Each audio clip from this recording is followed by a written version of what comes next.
Sang penebus, juru selamat, kau telah lahir ke dunia.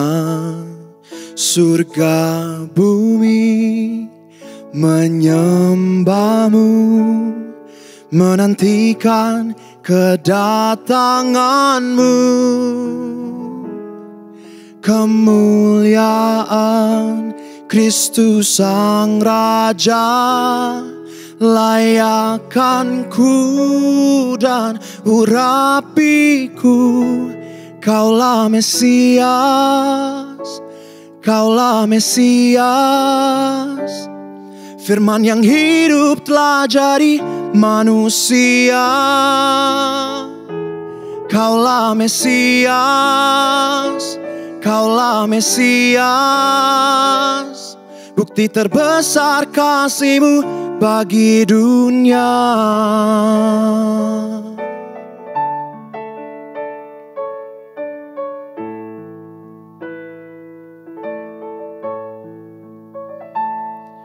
Ku ditebus dan ku hidup, ku berjalan dengan kuasa-Mu. Kini aku kan nyatakan dan siapkan kedatangan-Mu. Kemuliaan Kristus Sang Raja, layakkan ku dan urapiku. Kaulah Mesias, Kaulah Mesias, firman yang hidup telah jadi manusia. Kaulah Mesias, Kaulah Mesias, bukti terbesar kasih-Mu bagi dunia. Hosena, Hosena, blessed be the name of the Lord, blessed be the name of the Lord in the highest place. Hosena, Hosena, blessed be the name of the Lord, blessed be the name of the Lord in the highest place. Kaulah Mesias, Kaulah Mesias, firman yang hidup telah jadi manusia. Kaulah Mesias, Kaulah Mesias, bukti terbesar kasih-Mu bagi dunia.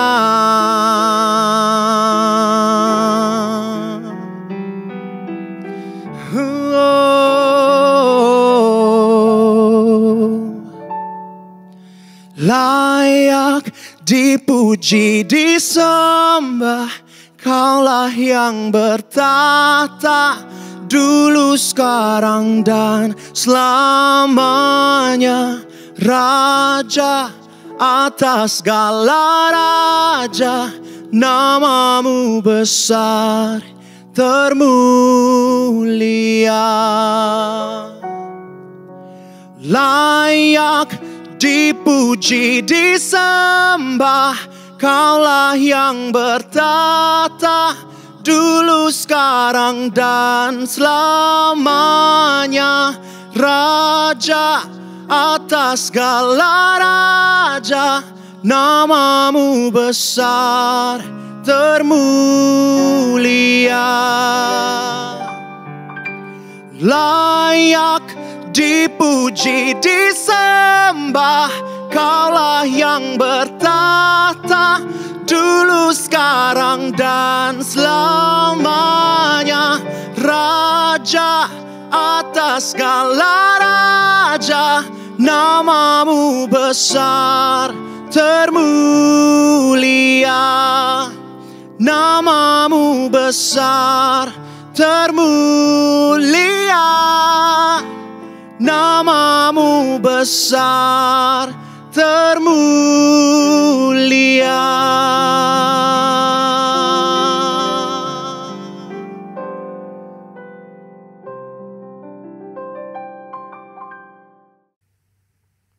Shalom warga kerajaan yang dikasihi. Tentu saja oleh Sang Raja yang juga kekasih hati kita. Pada bagian ini kita belajar tentang bagaimana pentingnya sebuah rekonsiliasi. Karena tema daripada bulan ini adalah bagaimana kita hidup berjalan di dalam yang namanya pemulihan sebuah hubungan yang menyeluruh. Nah, saudara, teks dalam Injil Matius pasal 5 ayat 22 sampai dengan 24 mengatakan demikian. Mari kita baca sama-sama. Tetapi aku berkata kepadamu, setiap orang yang marah terhadap saudaranya harus dihukum. Siapa yang berkata kepada saudaranya kafir harus dihadapkan ke mahkamah agama, dan siapa yang berkata jahil harus diserahkan ke dalam neraka yang menyala-nyala. Sebab itu jika engkau mempersembahkan persembahanmu di atas mezbah dan engkau teringat akan sesuatu yang ada dalam hati saudaramu terhadap engkau, tinggalkanlah persembahanmu di depan mezbah itu dan pergilah berdamai dahulu dengan saudaramu, lalu kembali untuk mempersembahkan persembahanmu itu. Ayat di atas secara sederhana bisa kita simpulkan menunjukkan kepada kita pentingnya sebuah rekonsiliasi. Tadi di istilah yang dipakai di situ adalah hendaklah engkau berdamai dahulu dengan saudaramu itu. Saudara, kita tahu bahwa kita kan hidup di dunia yang tidak sempurna, ya. Kita sendiri juga belum sempurna, orang-orang yang bersama-sama dengan kita juga belum sempurna. Berarti dunia kita, ini yang saya mau katakan, adalah dunia yang penuh potensi, yang berpotensi paling tidak. Itu terjadi sebuah gesekan. Dan gesekan itu adalah pada akhirnya atau ujung-ujungnya bisa menimbulkan luka di dalam kehidupan kita, saudara.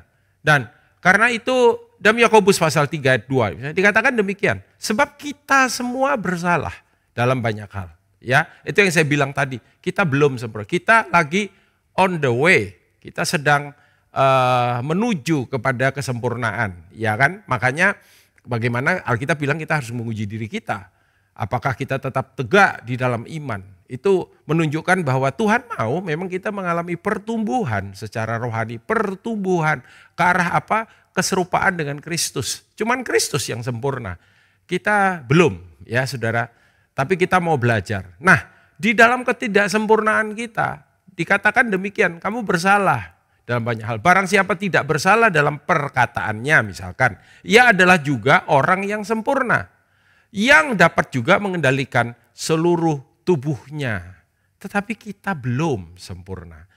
Kita ada di dunia yang tidak sempurna. Karena itu ya ada aja potensinya. Makanya Alkitab memerintahkan kita, kalaupun itu terjadi fine, ya kita mesti damai dulu dengan Tuhan. Karena melepaskan pengampunan seperti yang kita belajar dalam bulan-bulan yang sebelumnya. Tapi sebaiknya atau jauh lebih baik kalau kemudian kita membereskan hubungan itu. Tentu saja hubungan itu dua arah, ya. Tapi fokus dulu kepada diri kita secara pribadi. Apakah ada strife atau ada sebuah gesekan yang dituliskan dalam Alkitab? Ternyata ada, saudara. Bahkan di dalam lingkungan orang benar, ya, di dalam. Maksudnya begini, ini dua-duanya anak Tuhan, dua-duanya bahkan orang yang sudah ada dalam pelayanan, ya, yang kita melihat fakta ini terjadi di dalam gereja, terjadi di dalam pelayanan. Contoh misalkan yang paling terkenal, ya apa yang ditulis dalam Kisah Para Rasul pasal 15 ayat 37, 38, 39. Yaitu tentang bagaimana rasul, saudara, seorang rasul, Paulus dan juga Barnabas mengalami gesekan atau mengalami strife. Bukan karena jeleknya Paulus, bukan karena jeleknya Barnabas, bukan karena motif yang salah dari Paulus. Ya, dua-dua punya sudut pandang yang berbeda. Dua-dua melihat sebuah case dengan cara berbeda. Dan akhirnya apa? Perbedaan itulah yang menyebabkan adanya gesekan. Dikatakan ayat ini bilang begini, Kisah 15 ayat 37 bilang, Barnabas ingin membawa juga Yohanes yang disebut Markus. Jadi ini penulis Injil Markus sebetulnya, ya, pribadi ini. Tetapi Paulus dengan tegas berkata bahwa tidak baik membawa serta orang yang telah meninggalkan mereka di Pamfilia dan tidak mau turut bekerja bersama-sama dengan mereka. Jadi Markus, ini case-nya begini, Markus yang adalah saudaraku ponakan daripada Barnabas dan diajak oleh Barnabas untuk ikut dalam perjalanan misi mereka sebelumnya. Mengalami homesick ya, mungkin kangen sama maminya atau gimana. Dan ngotot di tengah-tengah perjalanan misi belum selesai nih, minta pulang saudara.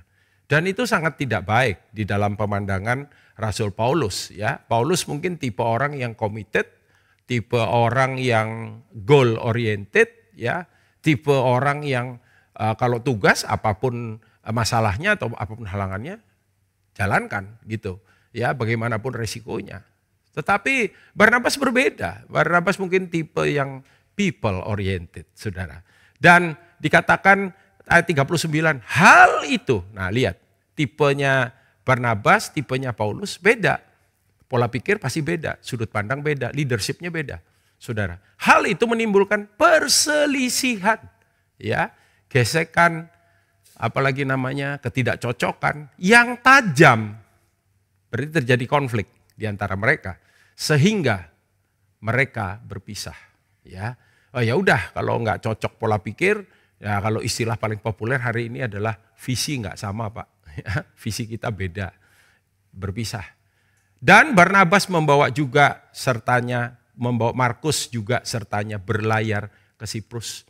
Ya udah kalau gitu apa namanya, ya udah kita pisah aja, ya pisah baik-baik, ya sekalipun dikatakan baik-baik, tapi kan tetap menimbulkan sesuatu yang at the end harus dibereskan. Ya saudara ya, itulah yang disebut dengan rekonsiliasi. Itu kasus di dalam perjanjian baru. Dalam perjanjian lama ada nggak?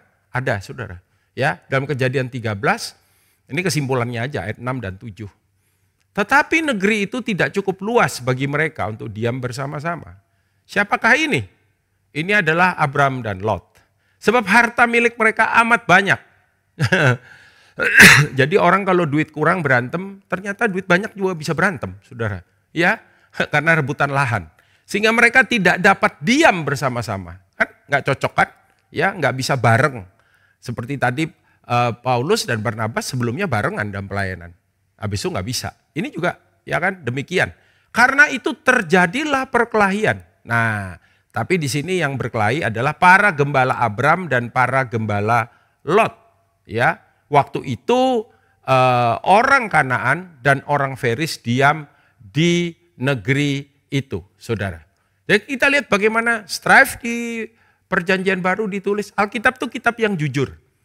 Maksudnya jujur gini, kalau memang ada apa gesekan, ya ditulis apa adanya. Kalau kemudian terjadi rekonsiliasi, perbaikan, juga ditulis apa adanya. Ya, kalau ada dendam juga ditulis, kemarahan, kekecewaan, terluka. Tapi kalau ada apa pemulihan, perbaikan, juga ditulis. Ya, jujur. Bayangin saudara, tokoh-tokoh ini mengalami hal-hal yang juga demikian. Manusiawi, ya, dan kalau hal itu hari ini terjadi pada kita, dalam sudut pandang keterbatasan kita, dalam sudut pandang ketidaksempurnaan kita, manusiawi bisa terjadi. Tapi Alkitab tidak berhenti hanya sampai pada titik itu. Sebab memang bisa saja ya itu terjadi. Tapi mari kita melihat. Dan Amsal 27 ayat 17, terkenal sekali ayat ini. Amsal 27 ayat 17. Dikatakan besi menajamkan besi, orang menajamkan sesamanya. Tapi orang yang bisa kemudian terjadi Amsal 27 ayat 17 dalam hidupnya adalah orang yang justru dekat. Ya, saudara, antara saya dengan kamera yang sedang merekam ini ada jarak yang cukup jauh. Let's say 1,5 meter, 2 meter ya.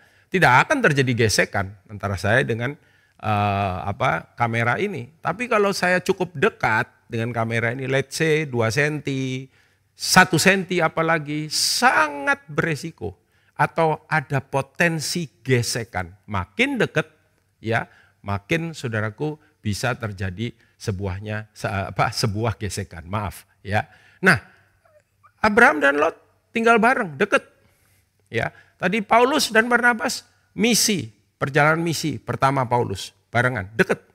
Saudara, hari ini orang-orang yang biasanya bergesekan dengan kita, orang-orang yang biasa terjadi strife dengan kita. Kalau orang yang jauh, orang di luar, orang nggak kenal, orang nggak seberapa akrab, bisa saja, tapi itu bisa diabaikan lah, ya saudara. Tapi kalau orang dekat, wah ini, saudara. Tapi mari kita belajar bagaimana kita bisa berjalan di dalam pemulihan hubungan. Bagaimana bahkan kita bisa berjalan di dalam pelayanan pendamaian. Ya, karena itulah yang dipercayakan Tuhan sebetulnya kepada kita. Dari siapa kita belajar? Kali ini saya ingin mengajak saudara untuk kita melihat pelajaran yang kita bisa dapat dari peristiwa Lot dan Abram, saudara. Bahwa apa yang menjadi respon Abram sangat luar biasa. Saya kasih latar belakangnya dulu. Lot ini keponakan Abram. Lot ini ikut sama Abram. Lot diberkati karena Abram diberkati. Ya, jadi dia ngikut berkatnya angkelnya. Tapi ketika terjadi strife itu, yang luar biasa adalah respon atau tindakan yang diambil oleh Abraham. Ini bapak leluhur kita. Mari kita belajar saudara apa yang dilakukan oleh Abram. Nomor satu, dia panggil Lot. Diajak bicara. Memang langkah pertama untuk bisa terjadinya sebuah pemulihan hubungan adalah keterbukaan. Ya, ini bukan dari saya, tapi saya kutip ini. Ada quotes bagus, keterbukaan adalah awal pemulihan, ya, awal pendamaian. Jadi Abram ajak Lot bicara. Maka ayat yang Kejadian 13 ayat yang ke-8 berkata, maka berkatalah Abram kepada Lot, maka berbicaralah Abram kepada Lot. Janganlah kiranya ada perkelahian antara aku dan engkau. Jadi perkelahian diharamkan, saudaraku, di dalam konteks firman Tuhan. Ya, jangan ada. Dan bukan hanya di antara mereka. Jadi seringkali kalau terjadi, waduh itu memang anak buah kita itu terlalu bersemangat Pak. Makanya kemudian ya di lapangan terjadi gesekan. No, enggak. Saudara kalau bisa sebaiknya, jauh lebih baik. Ini yang Tuhan inginkan. Dan antara para gembalaku dan para gembalamu. Why? Mengapa demikian? Sebab kita ini kerabat. Bukankah kita ini sama-sama anak Tuhan? Bukankah kita ini bersaudara? Bukankah kita ini anak terang? Mari kita berbicara dengan baik. Kita cari jalan keluar yang baik. Tapi tidak cukup sampai di situ. Alkitab juga mengajarkan kita. Number 2, bertindak secara dewasa. Abram, saya percaya meski Abram, saudara, angkelnya, meskipun dia tadi yang ngajak-ngajak, dia punya hak di situ. Tapi dia sangat dewasa, ya, ditunjukkan dari ayat 9 sampai ayat 12. Dia bilang negeri ini terbuka untuk kita. Ya, baiklah pisahkan dirimu daripadaku. Karena udah gak cukup nih. Ya, ada lahan yang besar. Kalau engkau ke kiri, aku ke kanan. Jika engkau kanan, maka aku ke kiri. Lalu Lot melayangkan pandangnya, dilihatnya bahwa seluruh lembah Yordan banyak air. Ini rada kurang ajar sih memang ya saudara ya. Kenapa? Harusnya kan dia bilang, uncle you choose, I follow kan gitu. Ya, pilih kemana nanti biar saya sisanya deh. Kan gitu saudara. Ini yang lebih senior, lebih dewasa. Berkatnya dari dia, lebih layak untuk dihormati. Enggak, Lot langsung tentukan dia mau ada di mana saudara. Tapi meskipun demikian lihat, Lot melayangkan pandangnya, dilihatnya seluruh lembah Yordan banyak airnya seperti taman Tuhan, seperti tanah Mesir sampai ke surga. Bukan taman Tuhan, seperti taman Tuhan. Jadi KW ini saudara ya. Hal itu terjadi sebelum Tuhan memusnahkan Sodom dan Gomora.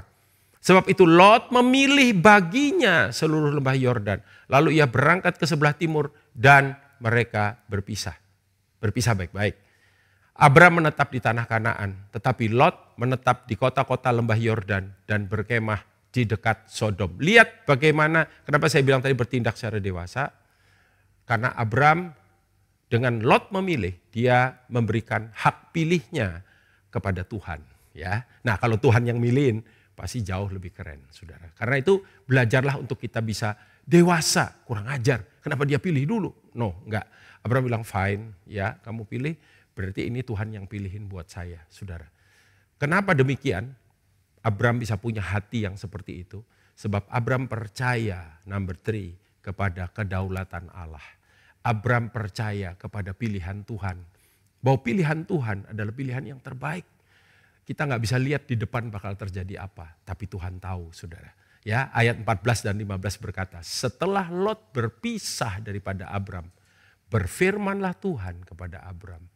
Ketika kita berespon benar, firman Tuhan datang. Janji Tuhan terjadi. Pandanglah sekelilingmu dan lihatlah dari tempat engkau berdiri itu. Ke timur, barat, utara, selatan. Ayat 15, ini keren saudara. Sebab seluruh negeri yang kau lihat itu akan kuberikan kepadamu sejauh mata memandang. Saya percaya even beyond, dan kepada keturunanmu untuk selama-lamanya. Abraham menerima yang namanya the blessing of generation. Berkat keturunan, berkat anak cucu. Tidak cuma stop sampai di kita, tapi sampai kepada anak cucu kita. Ya, ini the blessing of reconciliation, saudara. Dan bukan cuma itu. Dengan Abraham mengerjakan semuanya ini, maka ini menunjukkan the last but not least. In fact sebetulnya ini harus jadi sebuah keputusan dan saudaraku, hal yang harus kita lakukan dalam seluruh aspek hidup kita. Mengandalkan Tuhan. Abraham mengandalkan Tuhan. Karena itu dalam ayat 17 dan 18 Tuhan berkata, be ready, ya, bersiaplah. Jalanilah negeri itu menurut panjang dan lebarnya. Sebab kepadamulah akan kuberikan negeri itu. Sesudah itu Abraham memindahkan kemahnya dan menetap di dekat pohon-pohon tarbantin di Mamre dekat Hebron. Lalu, ini tanda bagaimana Abraham mengandalkan Tuhan. Didirikannya mezbah di situ bagi Tuhan. Abraham adalah seorang pemuji dan penyembah. He's the altar builder. Ketika dia bangun altar, dengar baik-baik, altar itu berarti juga korban, saudara. Dia taruh korban yang berbau harum kepada Tuhannya, Allahnya, Rajanya. Dan saudara, he will never be the same again. Justru lewat kadang-kadang seringkali strife yang terjadi. Tuhan buka jalan untuk berkat, tapi kita mesti respon benar. Ketika kita berjalan di dalam rekonsiliasi, berkatnya datang dalam kehidupan kita. Mari kita berdoa. Bapa, terima kasih. Biarlah kiranya firman sederhana ini Tuhan materaikan dalam hati batin pikiran kami. Membawa kami berjalan dalam kehendak-Mu dan mempermuliakan nama-Mu, mengandalkan Engkau senantiasa di dalam hidup kami. Dalam nama Yesus ucap syukur. Amin, amin, amin. Tuhan Yesus memberkati saudara.